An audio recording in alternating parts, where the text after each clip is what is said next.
Hello friends, welcome back to our YouTube channel. Friends, ಇವತ್ತಿನ ವೀಡಿಯೋದಲ್ಲಿ ನಾನು ಯಾವುದೇ ಒಂದು ಕಚೇರಿಗೆ ಹೋಗದೆ ಡೆತ್ ಸರ್ಟಿಫಿಕೇಟ್ ಯಾವ ಥರ ಡೌನ್ಲೋಡ್ ಮಾಡಿಕೊಳ್ಳೋದು ಅನ್ನೋದನ್ನು ಈ ವಿಡಿಯೋದಲ್ಲಿ ಮಾಹಿತಿ ಕೊಡ್ತಾ ಇದ್ದೀನಿ. ಸ್ನೇಹಿತರೆ, ಎಲ್ಲಕ್ಕಿಂತ ಮೊದಲು ನಾವು sevasindu.karnataka.gov.in ವೆಬ್ಸೈಟ್ ಮೂಲಕ ರಿಜಿಸ್ಟ್ರೇಷನ್ ಮಾಡಿಕೊಂಡು ಲಾಗಿನ್ ಮಾಡಿಕೊಳ್ಳಬೇಕು.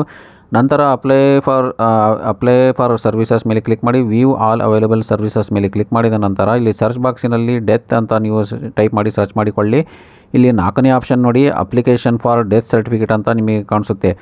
ಅದೇ ರೀತಿಯಾಗಿ ನಾವು ಬರ್ತ್ ಸರ್ಟಿಫಿಕೇಟ್ ಕೂಡ ಇಲ್ಲಿ ಡೌನ್ಲೋಡ್ ಮಾಡಿಕೊಳ್ಳಬಹುದು. ಈ ಸರ್ಚ್ ಬಾಕ್ಸಿನಲ್ಲಿ ಬರ್ತ್ ಅಂತ ನೀವು ಟೈಪ್ ಮಾಡಿ ಸರ್ಚ್ ಮಾಡಿ ಅಪ್ಲಿಕೇಶನ್ ಫಾರ್ ಬರ್ತ್ ಸರ್ಟಿಫಿಕೇಟ್ ಮೇಲೆ ಕ್ಲಿಕ್ ಮಾಡಿ ಬರ್ತ್ ಸರ್ಟಿಫಿಕೇಟ್ ಕೂಡ ನಾವು ಡೌನ್ಲೋಡ್ ಮಾಡಿಕೊಳ್ಳಬಹುದು. ಇವತ್ತಿನ ಈ ವಿಡಿಯೋದಲ್ಲಿ ನಾನು ಡೆತ್ ಸರ್ಟಿಫಿಕೇಟ್ ಯಾವ ಥರ ಡೌನ್ಲೋಡ್ ಮಾಡೋದು ಅನ್ನೋದನ್ನು ಈ ವಿಡಿಯೋದಲ್ಲಿ ಮಾಹಿತಿ ಕೊಡ್ತಾ ಇದ್ದೀನಿ. ಅಪ್ಲಿಕೇಶನ್ ಫಾರ್ ಡೆತ್ ಸರ್ಟಿಫಿಕೇಟ್ ಮೇಲೆ ಕ್ಲಿಕ್ ಮಾಡಿ ನೋಡಿ, ಇಲ್ಲಿ ಮರಣ ಪ್ರಮಾಣ ಪತ್ರಕ್ಕಾಗಿ ಅರ್ಜಿ ಅಂತ ಇದೆ. Application for death certificate, do you have the registration number of the previously issued certificate ಅಂತ ಇದೆ. ಇಲ್ಲಿ ಎಸ್ ಅಂತ ಟೈಪ್ ಮಾಡಿ ರಿಜಿಸ್ಟ್ರೇಷನ್ ನಂಬರ್ ಹಾಕಬೇಕು. ನೋ ಅಂತ ಮಾಡಿ ಇಲ್ಲಿ date of death, name of disease, father name, mother name ಅಂತ ನಾವು ಸರ್ಚ್ ಮಾಡಿದರೆ ಅದು ಸರ್ಚ್ ಆಗಲ್ಲ. ಆದ್ದರಿಂದ ರಿಜಿಸ್ಟ್ರೇಷನ್ ನಂಬರ್ ಇದ್ದರೆ ಮಾತ್ರ ಇಲ್ಲಿಂದ ನಾವು ಡೌನ್ಲೋಡ್ ಮಾಡಿಕೊಳ್ಳಬಹುದು. ರಿಜಿಸ್ಟ್ರೇಷನ್ ನಂಬರ್ ಹಾಕಿ ಸರ್ಚ್ ಮಾಡಿದರೆ ಇಲ್ಲಿ date of death, name, sex ಎಲ್ಲ ಇಲ್ಲಿ ಫೆಚ್ ಆಗಿ ಬರುತ್ತೆ. ರಿಜಿಸ್ಟ್ರೇಷನ್ ನಂಬರನ್ನು ಸರಿಯಾಗಿ ಇಲ್ಲಿ ಮೆನ್ಷನ್ ಮಾಡಬೇಕು. ಮೆನ್ಷನ್ ಮಾಡಿದ ನಂತರ ನೋಡಿ ಎಲ್ಲ ಇನ್ಫಾರ್ಮೇಷನ್ ಇಲ್ಲಿ ಫೆಚ್ ಆಗಿ ಬರುತ್ತೆ. ನಂತರ ಇಲ್ಲಿ ಕ್ಯಾಪ್ಚಾ ಹಾಕಬೇಕು. ನೋಡಿ ಇಲ್ಲಿ ವರ್ಡ್ ವೆರಿಫಿಕೇಷನ್ ಅಂತ ಇಲ್ಲಿ ಏನಿದೆ ಅದೇ ರೀತಿಯಾಗಿ ಇಲ್ಲಿ ಟೈಪ್ ಮಾಡಿ ಸಬ್ಮಿಟ್ ಮೇಲೆ ನಾವು ಕ್ಲಿಕ್ ಮಾಡಬೇಕು. ನಂತರ ಇಲ್ಲಿ ಮೇಕ್ ಪೇಮೆಂಟ್ ಮೇಲೆ ಕ್ಲಿಕ್ ಮಾಡಿ ಪೇಮೆಂಟ್ನ ನಾವು ಕಂಪ್ಲೀಟ್ ಮಾಡಿಕೊಳ್ಳಬೇಕು. ನೋಡಿ ಇಲ್ಲಿ ಮೋಡ್ ಆಫ್ ಪೇಮೆಂಟ್ ಪೇಟಿಎಮ್ ಇದೆ, ಬಿಲ್ ಡೆಸ್ಕ್ ಪೇಮೆಂಟ್ ಇದೆ. ಯಾವುದಾದ್ರು ಒಂದು ಆಪ್ಷನ್ನ ನೀವು ಸೆಲೆಕ್ಟ್ ಮಾಡಿ ಪೇಮೆಂಟ್ನ ಇಲ್ಲಿ ಕಂಪ್ಲೀಟ್ ಮಾಡಿಕೊಳ್ಳಬೇಕು. ನೋಡಿ ಇಲ್ಲಿ ಅಪ್ಲಿಕೇಶನ್ ಫೀ 50 ರೂಪಾಯಿ ಇದೆ. ಮುಂಚೆ ಇದು ಭಾಳ ಕಡಿಮೆ ಇತ್ತು, ಇವಾಗ ಅಮೌಂಟ್ ಇಲ್ಲಿ ಫೀ ಪೇಮೆಂಟ್ ಜಾಸ್ತಿ ಮಾಡಿದ್ದಾರೆ. ಮೇಕ್ ಪೇಮೆಂಟ್ ಮೇಲೆ ಕ್ಲಿಕ್ ಮಾಡಿಕೊಂಡು ನಾವು ಅಮೌಂಟ್ನ ಪೇ ಮಾಡಿಕೊಳ್ಳಬೇಕು. ನೋಡಿ ಪೇಮೆಂಟ್ ಇಲ್ಲಿ ಪೇಟಿಎಮ್ ಇದೆ ಮತ್ತು ಬಿಲ್ ಡೆಸ್ಕ್ ಪೇಮೆಂಟ್ ಇದೆ. 2 ಆಪ್ಷನ್ ಇದೆ.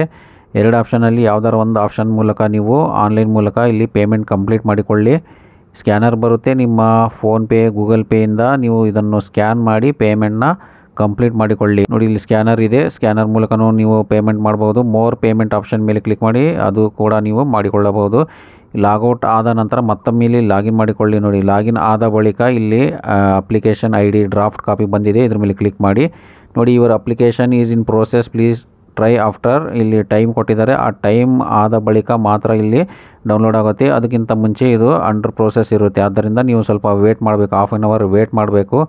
ಅಕ್ನಾಲೇಜ್ಮೆಂಟ್ ನೋಡಿ ಜನ್ರೇಟ್ ಆಗಿದೆ. ಮತ್ತೊಮ್ಮೆ ಇಲ್ಲಿ track application status, view status of application ಮೇಲೆ ಕ್ಲಿಕ್ ಮಾಡಿ ಟ್ರ್ಯಾಕ್ ಅಪ್ಲಿಕೇಶನ್ ಸ್ಟೇಟಸ್ ಮೇಲೆ ಕ್ಲಿಕ್ ಮಾಡಿ ಇಲ್ಲಿ ಗೆಟ್ ಡೇಟಾ ಮೇಲೆ ಕ್ಲಿಕ್ ಮಾಡಿದರೆ ನೋಡಿ ಇದು ಅಂಡರ್ ಪ್ರೋಸೆಸ್ ಇದೆ.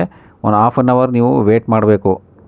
ವೇಟ್ ಮಾಡಿದ ಬಳಿಕ ಮತ್ತೊಮ್ಮೆ ನೀವು ಇಲ್ಲಿ ಚೆಕ್ ಮಾಡಿ ಟ್ರ್ಯಾಕ್ ಅಪ್ಲಿಕೇಶನ್ ಸ್ಟೇಟಸ್ ಮೇಲೆ ಕ್ಲಿಕ್ ಮಾಡಿ ಇಲ್ಲಿ ಗೆಟ್ ಡೇಟಾ ಮೇಲೆ ಕ್ಲಿಕ್ ಮಾಡಿದರೆ ನಿಮಗೆ ನೋಡಿ ಇಲ್ಲಿ ಡೆಲಿವರ್ಡ್ ಅಂತ ಬಂದಿದೆ. ಇವಾಗ ಇದು ಕಂಪ್ಲೀಟ್ ಆಗಿದೆ. ಡೆಲಿವರ್ಡ್ ಮೇಲೆ ನೀವು ಕ್ಲಿಕ್ ಮಾಡಿದರೆ ಇದು ಸರ್ಟಿಫಿಕೇಟ್ ಈ ಥರ ಬರುತ್ತೆ. ನೋಡಿ ಇಲ್ಲಿ ಇದು ಸರ್ಟಿಫಿಕೇಟ್ ಇಲ್ಲಿ ಬಂದಿದೆ. ಇದರ ಮೇಲೆ ಕ್ಲಿಕ್ ಮಾಡಿ ನೋಡಿ ಇಲ್ಲಿ ಫೀಡ್ಬ್ಯಾಕ್ ಇಲ್ಲಿ ನಾವು ಮೆನ್ಷನ್ ಮಾಡಬೇಕು. ಸರ್ವಿಸ್ ಡೆಲಿವರಿ ಪೋರ್ಟಲ್ ಫೀಡ್ಬ್ಯಾಕ್ ಇಲ್ಲಿ ಕೇಳ್ತಾ ಇದೆ. ಫೀಡ್ಬ್ಯಾಕ್ನ ನೀವು ಟಿಕ್ ಮಾಡಿ ಕಂಪ್ಲೀಟ್ ಮಾಡಿಕೊಳ್ಳಿ. ಕಂಪ್ಲೀಟ್ ಆದ ಬಳಿಕ ಇಲ್ಲಿ ಸಬ್ಮಿಟ್ ಮೇಲೆ ಕ್ಲಿಕ್ ಮಾಡಿ ಇಲ್ಲಿ ಕೆಳಗಡೆ ನೋಡಿ ಡೌನ್ಲೋಡ್ ಸರ್ಟಿಫಿಕೇಟ್ ಕೂಡ ಇಲ್ಲಿ ಆಪ್ಷನ್ ಇದೆ. ಡೌನ್ಲೋಡ್ ಸರ್ಟಿಫಿಕೇಟ್ ಮೇಲೆ ನೀವು ಕ್ಲಿಕ್ ಮಾಡಿದರೆ ಈ ಸರ್ಟಿಫಿಕೇಟ್ ಡೌನ್ಲೋಡ್ ಆಗುತ್ತೆ. ನೋಡಿ ಈ ರೀತಿಯಾಗಿ ನೀವು ಡೆತ್ ಸರ್ಟಿಫಿಕೇಟ್ ಆನ್ಲೈನ್ ಮೂಲಕ ಆರಾಮಾಗಿ ಇಲ್ಲಿ ಡೌನ್ಲೋಡ್ ಮಾಡಿಕೊಳ್ಳಬಹುದು. ಸ್ನೇಹಿತರೆ, ಈ ವಿಡಿಯೋ ನಿಮಗೆ ಇಷ್ಟ ಆಗಿದರೆ ಇದನ್ನು ಲೈಕ್ ಮಾಡಿ ಮತ್ತು ಬೇರೆಯವರಿಗೆ ಶೇರ್ ಮಾಡಿ ಮತ್ತು ಆನ್ಲೈನ್ ಹೆಲ್ಪ್ ಇನ್ ಕನ್ನಡ ಚಾನಲನ್ನು ಸಬ್ಸ್ಕ್ರೈಬ್ ಮಾಡಿಕೊಳ್ಳಿ. ಧನ್ಯವಾದಗಳು.